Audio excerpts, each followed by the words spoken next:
चढ़ते सावन बोल हम गुजे टोला जाए खाती देखो तो यार सभे होला।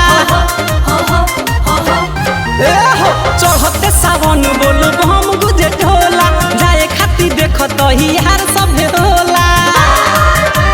किसिम किसिम के कांवरिया से देख भीड़ भइल बावे डहगरी।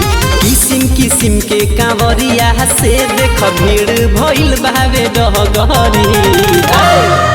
हरे कांवर लेके चला ले उदय भैया हो देवघर नगरी। हरे कांवर लेके चला ले संजीव भैया हो देवघर नगरी।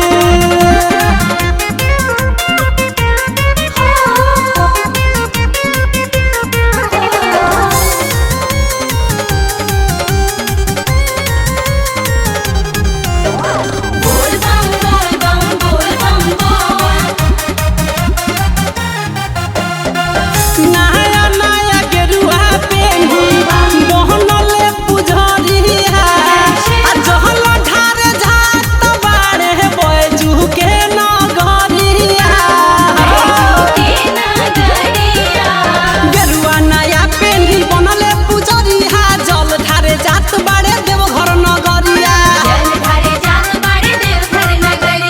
गेरुए गमछा के माथावा पह बान्हिली हले पहगड़ी। गेरुए गमछा के माथावा पह बान्हिली हले पहगड़ी। हरे कांवर लेके चला ले रंजन भैया हो देवघर नगरी।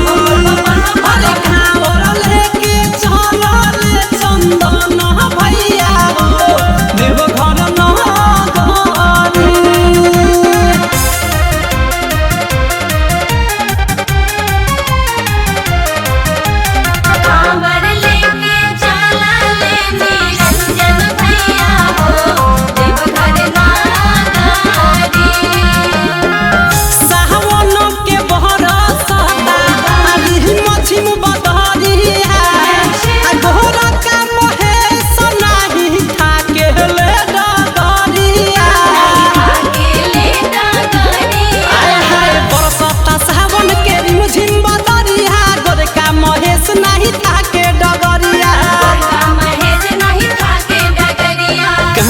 सबका शोभत बाटे टांगल जल के गहगरी।